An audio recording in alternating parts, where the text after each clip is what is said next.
Hello, precious people. I'm Jacqueline Parks. Welcome to my channel.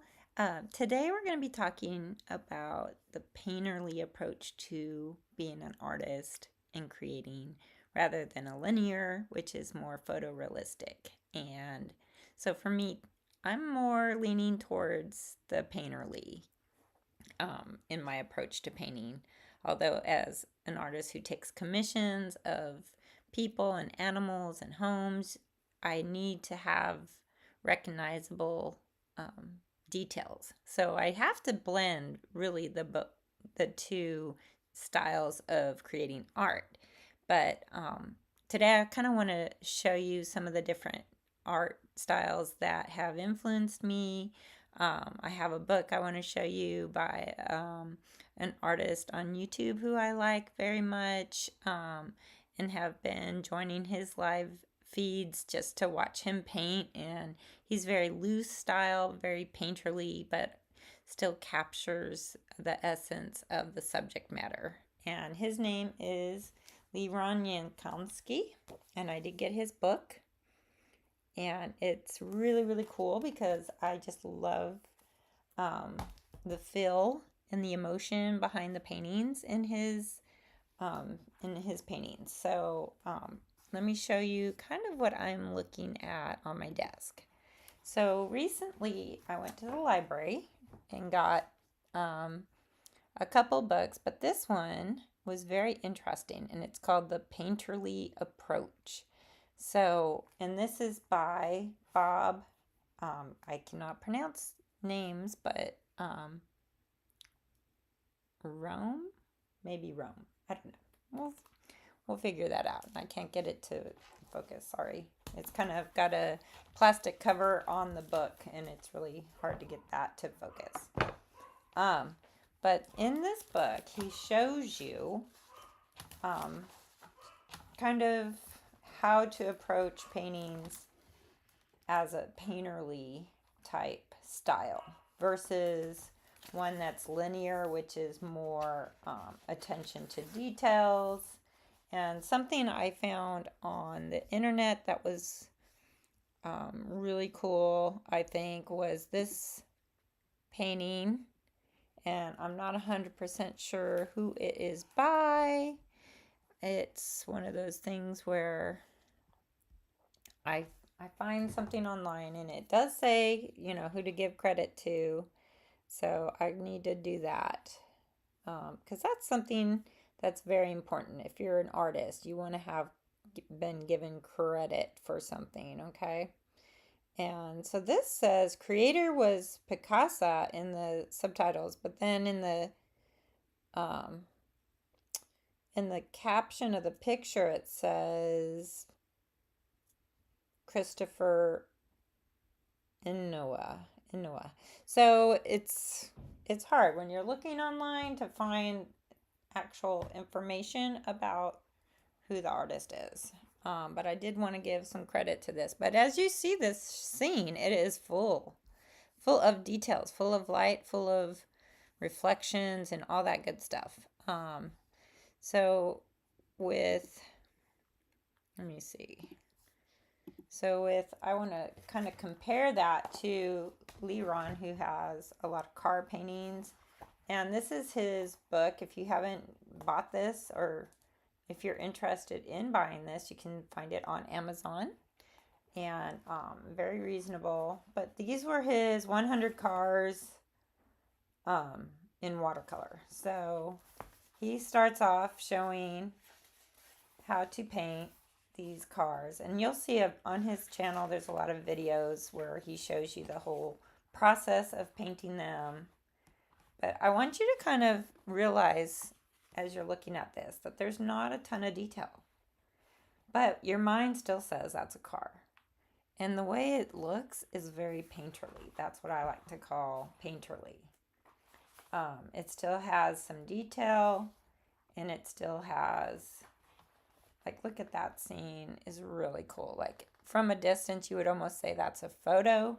But then when you start to get in on there, you can see it is very much brush strokes and just little blobs of paint here and there that creates the scene.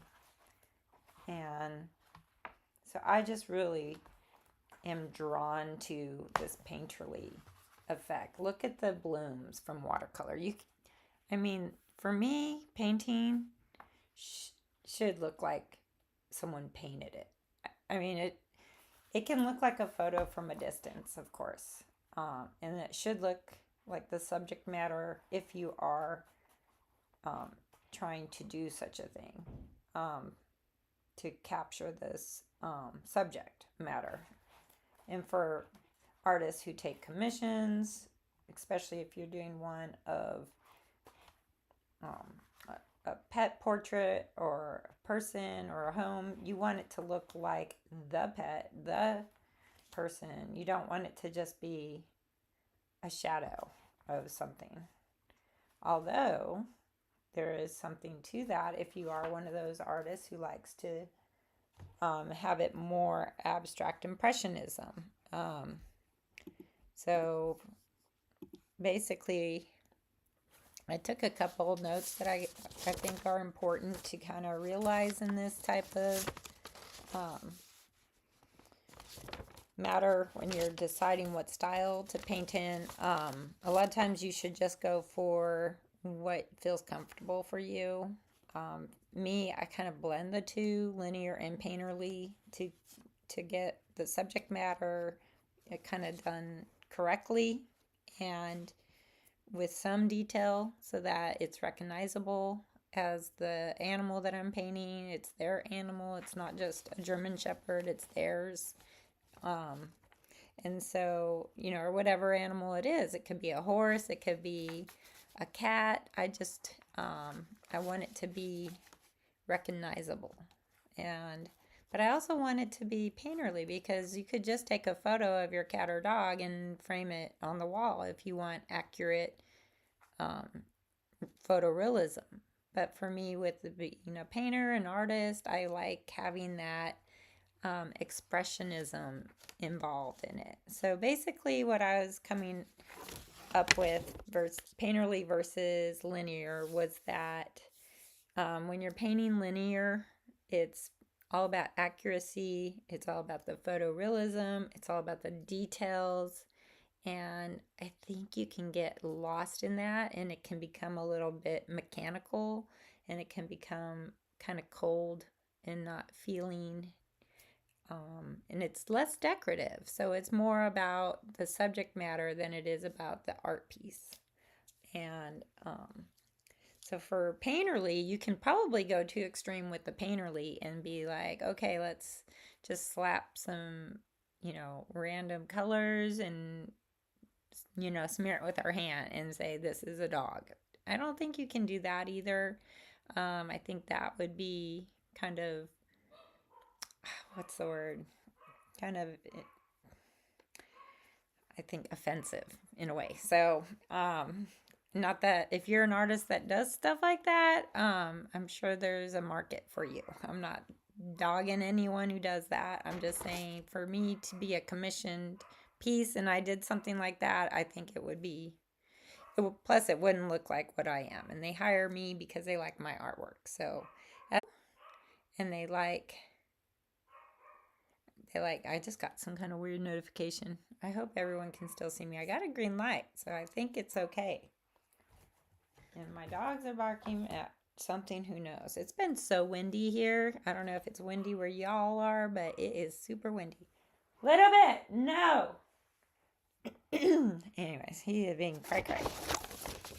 But part of being a linear artist too, if you blend the two with like the painterly and the linear, you can accomplish some really amazing artwork. And really what I want to say most of all about blending the two together is that you let the viewer become part of the art, so that when you're looking at a piece of art, you're seeing something different than someone else. So you're part of the process because it's loose enough that it's not capturing every detail, so that your mind has to think. And so every person's mind is different, and you'll look at a painting differently than I look at a painting. And so that's kind of what's cool about it. So I'll show you like some paintings I've done recently that are a little bit more loose. So this is a mermaid sitting on some rocks. So it's very recognizable. But the part about this that I want you guys to kind of notice is that there are lost edges. And for being the painterly type artist that I am, there's a nuance to that. And so you do need to have some definition to show your subject matter is what it is. But also look at those rocks in the water, and there's just some shadows on her back and her tail that kind of blend into the rock, so you almost don't know where those edges are, and that's what's called a lost edge. And there's another one I did. Let me see if I can find that real quick for you. So this one, I just kind of went totally abstract expressionism with this. I was just going for an ocean theme with the sky and clouds and a beach, and I think I achieved that, but I was not painting any detail. I did not have a reference photo. I just wanted to play with color. And what makes this painting kind of work is that it's got the values in there that depict shadow, depict distance, and light in almost white areas that are the highlights. So it's giving you both of those plus some in between. That's also important. You have to have some shadows, and you may have the contrast, but you have to have some that are really letting the eyes do some work when perceiving the different things in there.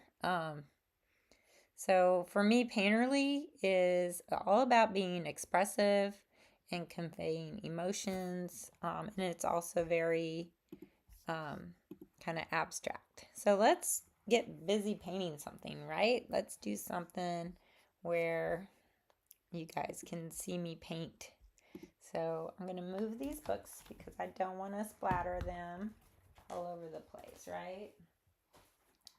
And you know me, when I paint, I splatter. Oh, here's my little mermaid. I'm going to be giving this to my friend Bridget. She commissioned me to paint her a mermaid. My sister is the one who got me started painting painting watercolor, because I was an acrylic abstract painter, and she wanted a mermaid. So I painted her a mermaid in watercolor, and that's when my love for watercolor started. And I've not gone back at all. Okay, and so for me, I'm looking at my Bible, which I do paint in my Bible, but this is a brand new Bible, which I have not created too much in, and I want to kind of start doing more of that. Let me see if I can. I don't know if I can get this to. I wish I had more clamps, y'all, on my work surface, because it's just so hard sometimes clipping this onto something. So I don't know, maybe that'll work. We'll see if that works. Hey Christy, thanks for joining today. How's it going this morning? I hope everyone can hear me. I hadn't even checked my mic. I think it's pretty much okay, but we'll see. So I'm just talking about like photorealism versus the painterly technique, which is my style, which is kind of very little detail. Like, this is the nativity scene, Mary, Joseph, and the baby Jesus, and it's very painterly. Like, it is just kind of, if you zoomed in on any part of this, you wouldn't know what it was. But all together with the shapes, and the colors, it makes an image for you to kind of recognize. So I wanted to do Ecclesiastes 3:11. I think that's going to be a good place for me to kind of start. Why do my pages keep folding over? Y'all, this is like my new Bible. The pages are really thin, but they do really well with the watercolor paint. So it does not bleed through. The paper is awesome. I love using it. I highly recommend it. Let me see if I can zoom in. Oh, good. You can hear me good. All right. Thanks for letting me know. Don't forget to like and subscribe if y'all like my channel and you want it to do well. It's always good to like it, and of course do some hearts in the comments. Commenting is one of the ways that this gets pushed out more. I don't know why the algorithm is so crazy, y'all. I think it's hard for us artists to really gauge who's watching and stuff, based on the algorithm and stuff. But and I know for some of the bigger channels, I think they're going through a struggling stage. So Christy, if you have any ideas what you want me to paint, let me know in the comments real quick, because I'm gonna go just on the spur of the moment. I could do something that's, I don't know, we could do an animal, we could do a landscape. I have been doing sheep lately just because of Easter coming up and how Jesus was the perfect sacrifice. Oh, you guys, this water is so nasty. I did not get fresh water. That's so sad because it's so gross. Let me see. Sometimes, though, gross water can work, right? It's okay. Sometimes. I always, when I'm doing a class, it's so hilarious because, like, I'll have some people who, if it gets any, like, dirt in their water, or well, dirt, paint, and it's like their water becomes kind of brownish, they have to go dump it and get fresh. And for me, I've used, like, brown water to start with, and it's just kind of different. Let me see. I usually paint something that the verse is telling about. So I kind of picked this one because it was talking about how God, I don't want KGV, sorry. I like KGV sometimes, but it's hard. So Ecclesiastes 3:11. He has made everything beautiful in its time. Also, he has put eternity into man's heart, yet so that he cannot find out what God has done from the beginning to the end. Just I liked it because it was talking about how God has made everything beautiful in its time. And he also put eternity in our hearts. So maybe we could do a heart, but I don't know. I kind of wanted to do something that y'all would recognize. But yeah, we can start off by being, oh, I'm still on me. You guys can't see what I'm painting. Sorry. So I wanted to do something that was more recognizable, but still abstract enough. Okay. So I don't know. Maybe I don't know. You know what's heavy on my heart too today is what happened in Russia. It was just so sad, that shooting and then the fire that they started. And I think they killed over 130 people there. And ISIS is taking credit for it, which is just, it's just so sad, y'all. Why people have to fight. Just let people live in peace and not be so so violent. I mean, when you think about religion, I guess a lot of wars have been declared because of religion. But for me, in studying Christianity, Jesus did not tell his disciples to, pick up a sword and start fighting. I think what he was trying to tell them was to turn the other cheek and to trust God. And so that for me is what I focus on as a Christian, I focus on what God told us to do, and He said to try and just be at peace with one another. Oh, I know what I'll do because yesterday was Palm Sunday, and here's a good thing that painting palm trees is really kind of a hard thing. So if you're struggling, you might want to just look up some pictures and see what's going on with those pictures. So here I have just a real quick reference photo with the white page, which I like that. So let's just try it. Let's try it. My little thing here. So if we want to start mixing this up, I'm not going to draw. This is part of that painterly approach, is you can draw, but don't be drawing every detail if you're going to draw. You can draw outlines, but I would be very careful to make sure you don't overdraw things. And that's something with being the linear format, is that you can get bogged down with details.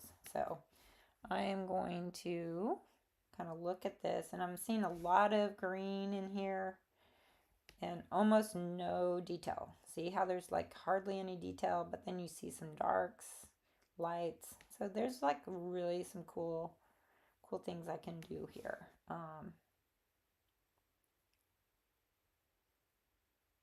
But I'm just gonna make quick little outlines, and it's just quick, super quick.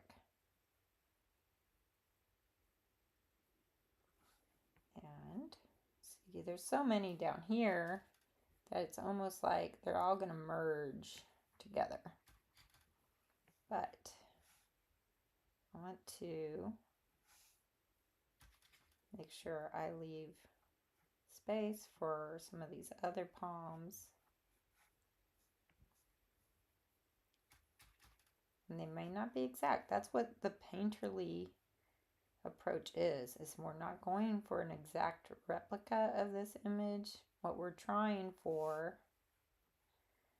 is to be expressive in our painting. So this should not take very long. That's another thing I love about the whole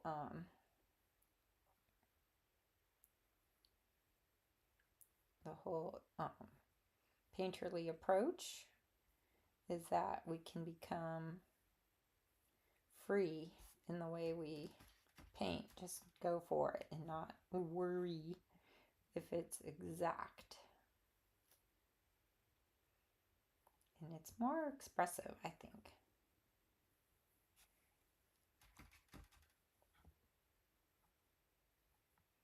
And see, I'm just watching how these little pieces here of the palms are just kind of going together. And I haven't done anything that's dark yet. I haven't added the values. There's like a big piece. But already you can tell what that is. Like you don't really have to guess what that is. It's palms. And so I'm going to add a little bit of Payne's Gray and see what happens when I just touch a little bit darker.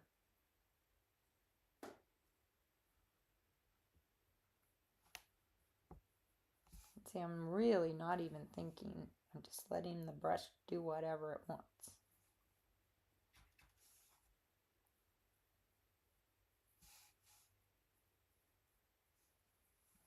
And I'm enjoying this whole process. It's just kind of cool.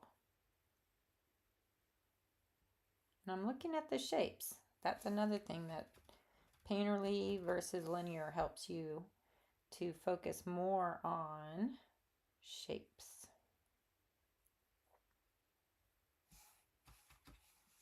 Let's see, add some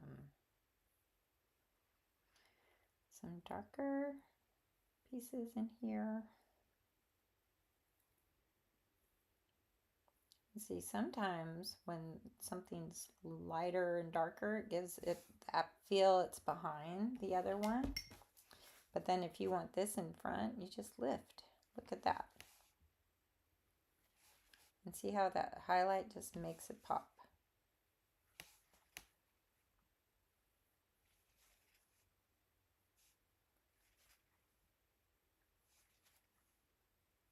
I didn't make some there, but that's okay, because I'm just making it as I go. Just like if it looks like it needs it, that's where I put it. And the best thing about watercolor is you can lift. I love lifting. Like, it's the best. Now what if I want to add a little bit of yellow in there for some like fun variation? Can I do it? Yeah, because this is my painting. It's not a photo. So I can interpret what I want and how I want. So there, just kind of doing this and that. And it's really blending too. It's not just staying in the one spot. It's blending with some of this other stuff. I don't know if you guys can hear that wind. It is pretty intense out there. See how I'm just like adding that darker Payne's gray green in there. A lot of people worry they can't read their Bible when they do Bible art journaling. I have so many Bibles, y'all. I don't really worry too much about whether or not I'm covering up words, to be honest. I don't know, maybe that's a plane. Something out there. It's kind of noisy. So look, I'm just lifting, creating some highlights. And it's really just kind of fun. I may add a little more green. And some artists will say don't use green from the tube. But I'm not one of those people. I used to say don't use black or white. But you know, I've learned over time that it's important to not hinder yourself when you're learning. So if you need to use black or you need to use white, do so. I'm not going to tell you it's wrong.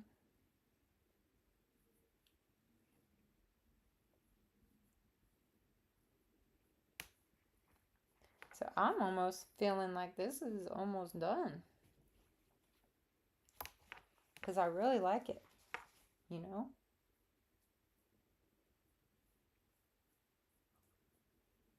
Really like how it's looking. And that's the thing when you're doing abstracts, you know, some people are a little intimidated by an abstract just because they don't know like when they're done. Well, if you're done painting, you feel like you're done, and then you're done. With photorealism, you're not done until it looks like the subject matter. So that's why that can be hindering your expressiveness in being an artist, because you're more focused on it being exact. And see, I'm just kind of very lightly bringing out some of this other stuff.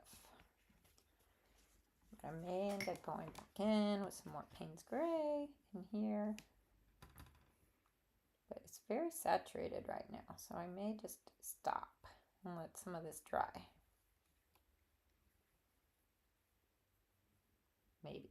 I don't know. I do like how it's blurry.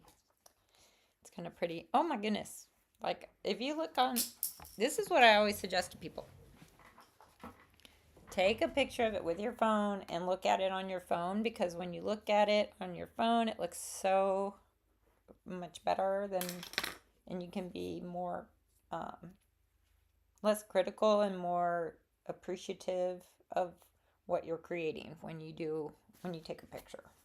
So I'm already looking at it on my computer screen, and I'm seeing palms. I mean, that's what I see. I see palms. So I love it. I love it. And yesterday was Palm Sunday, learning about Jesus coming into Jerusalem. Everybody shouting Hosanna. And they thought, okay, our king has come. He's going to save us. And what ended up happening was salvation didn't look like what they thought it was going to look like. Salvation ended up looking like Jesus dying on the cross, which is not what most people would say is a happy ending, triumphant. But that's because they weren't yet understanding what Jesus was telling them about raising from the dead 3 days later. And just like Jonah in the belly of the fish for 3 days and 3 nights, Jesus was 3 days and 3 nights in the tomb, and he rose on the third day. So there we go. We just had to have that hope. And a lot of times people didn't have that hope back then because they didn't understand, even though they had the prophets to tell them what was going to happen. Everything happened the way God planned it in the Bible. So that's what I try and encourage people who maybe are struggling in life and they don't see any hope to their situation. And I try and just tell them, keep praying. God hears your prayers. God knows what you're going through, and he knows.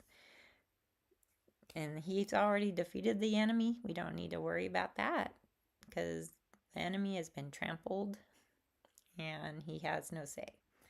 So when we trust in Jesus and not in what we're seeing in front of us, then we can have faith that everything's going to work out. And that's why I have this joy in my heart, even when things are not going great. I have a joy in my heart. And Ecclesiastes is really a great book to study. I think our church has a whole sermon series on it that was about the things of this world can bring us down.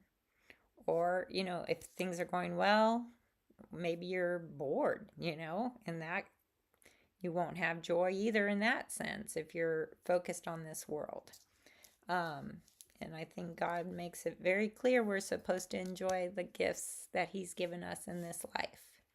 Because when we think about him and we see what we have and we're grateful for that, that's where joy comes from, is trusting God in all circumstances. So, but just to recap, I know I took some notes on my little piece of paper here, and I will let you look at my page while I talk about kind of the differences that linear and painterly are, just so I didn't go over it too fast. And then look good, it's only 10:34, so we may stop early today.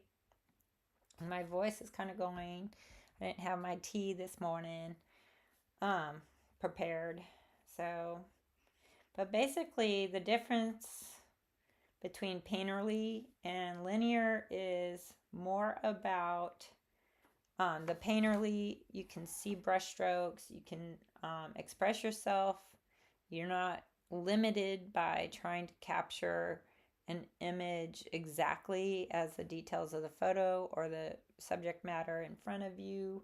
You can be more playful. You can be more just letting the paint do some really cool things rather than, oh, this is supposed to look like a palm tree, so I have to paint every leaf. And if you looked at the photo reference I pulled up, I mean, if I wanted to, I could count 1, 2, 3, 4, 5, all the way down. And so then on this, I might be so engrossed in counting how many palm leaves spikes there are. You know, oh, there has to be 23. So I will count them all out, paint them all. And if I get down here and I don't have enough paper space, oh my gosh, I might start having a lot of stress over that. And then I won't be happy. And really, for me, painting is a happy thing. I want it to be happy. I want it to be joyful. And I want you all to really be happy painting as well. I want you to find joy in painting. I want this to be something that um, gets you excited every day. Hey, what am I going to create today? Let's try painting some palms, or let's try painting some cars, or let's try painting a landscape, or a dog, or a cat, or anything. And that's one of those things that I hope that you get excited to do every day. But I do think that linear has its place. Like I said, I paint commissions. I don't want to just put some splatters on a piece of paper and smear it around because, you know, that may be fun to do, but it's not going to look like their dog. And I want it to look like their dog.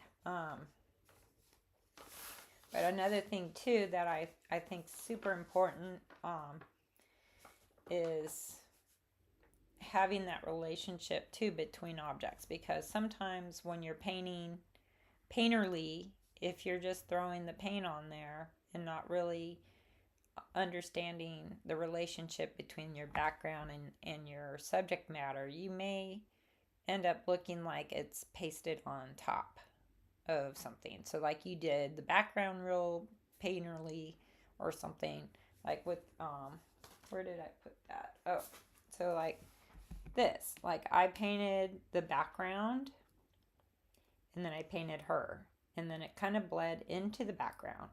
So she is not separate from the background, she is part of the background.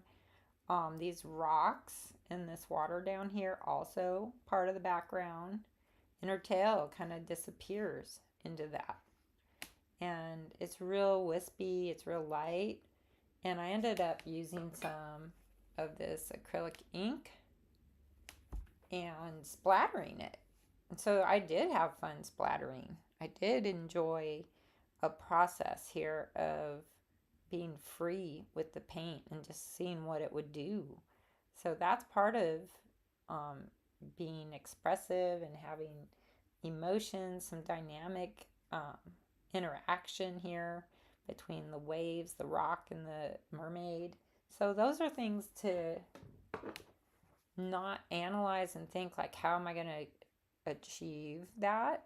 Is more of intuition and letting yourself just be free to paint. Now, there's sometimes where I paint a hot mess, and do I have a hot mess?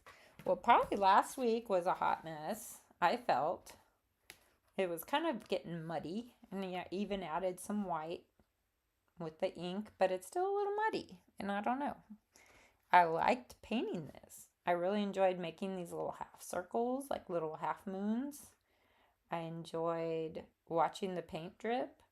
I had fun painting this. If you were here last week, you can go back and watch this video. It's in my live tab on my channel. So you can watch it again if you want, or for the first time if you didn't see it. But it was just super fun and just very spontaneous painting. And that's what I really find exciting about watercolor, is very spontaneous with the flow of paint, and you let the water kind of do a lot of the work. And so for me, that's really cool. Maybe sometimes when you're painting, you're in a different mood, and that can be conveyed. Sometimes I'll look at something that I was painting when I was in a, kind of a strange mood, and it might look totally dark or different than one where I'm in a more happy mood. So that's part of it too, is you're an artist, you're creating, and this is making something for others to enjoy seeing, or to even provoke emotions in someone who's viewing your artwork. So I don't know. There's like so many ways to go about how to do this. But just remember that um, even though we're talking about the whole, should you be painterly? Should you be more linear as an artist? I like the blend of both um, because I do like the subject matter to have more of a, distinct, um, recognizable features. But I also think that you can get stuck. The cons to being a linear painter is that you end up spending so much time on details that you lose the emotion to your painting. You lose that um, creative aspect of just letting something happen. And but then there are cons to painterly is that you might lose your subject completely. Like you might fear, like sometimes when I'm painting someone's dog and like I get this like God's holding my hand kind of thing where it's just kind of going wild and I have no control. And then I think to myself, did I put too much shadow on that part? Did I put too much blue for this part? And then it's like, is that even going to look like their dog still? But then like I'll take a step back and I'll see it's still there. And I'm like, okay. But that's some fear might hold you back from painting expressively or painting more like a emotional artist versus a methodical artist. And I do think the world has a place for both. Um, but I do think there are cons to trying, you have to avoid those pitfalls. Um, so, another thing, too, this is my goal for pretty much all my paintings is to remember there's someone going to look at this. I know some artists don't want to show their work to anyone and they're doing it just for themselves. But personally, I paint for other people to see it. And I want it to be viewed and have a relationship with the viewer so that they can connect to it. Even with my older work that I did with acrylic and did large abstracts, those were meant to be viewed by someone. Everyone sees something different. And like I'll see a house in like part of those paintings. I should have took a picture and posted it with this, but maybe I'll do that in my community tab. I'll show you guys my abstracts. But I have one that's really big, well, two that are really big in my um, living room slash piano room. And they are really cool because there's no subject matter in them, but I can still see things like a house or a skull or a cat or something. A horse. I think I see a horse in one of them, and it's really cool. The one in my bedroom has like, oh, I hear a helicopter. Do you hear that? I don't know if you guys can hear it, but the one in my bedroom has like this kind of um, bull or Taurus type image. I see it anyways. And so it's kind of cool to look at it. Sometimes I'll look at it and I see a baby crying. It's weird how it just kind of morphs, and it probably depends on how I'm feeling that day. If it's like, you know, looking like a baby crying, I might be sad. I don't know. It could be something like that. Um, but I think that in general, it's just kind of meant to be viewed, and whoever looks at it can experience something different than I do as the artist of the piece. So I just kind of hope that this distinction between painterly and linear type styles helps you as an artist to um, grow your talents, your skills. I think it's great to practice doing that linear photorealistic type painting, but also remember that if it's not bringing you joy to do that, then you don't have to stay there.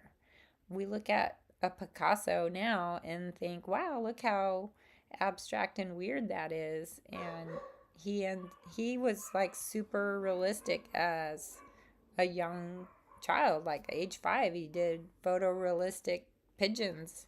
And I was like, a 5-year-old did that. And so we think, oh, he has a natural talent as an artist. Well, he does, or did. He had that natural talent. Some of us have to work at it and practice it. Um, for me, it does not come easy to paint or draw realistic. I have to practice that. So that's why I kind of do it. I do it with my DaVinci app on my phone. I practice drawing, like the whole eye series that I did. That was all practice. I was not saying that I'm a professional eye painter or eye drawer. I cannot do these things without practice.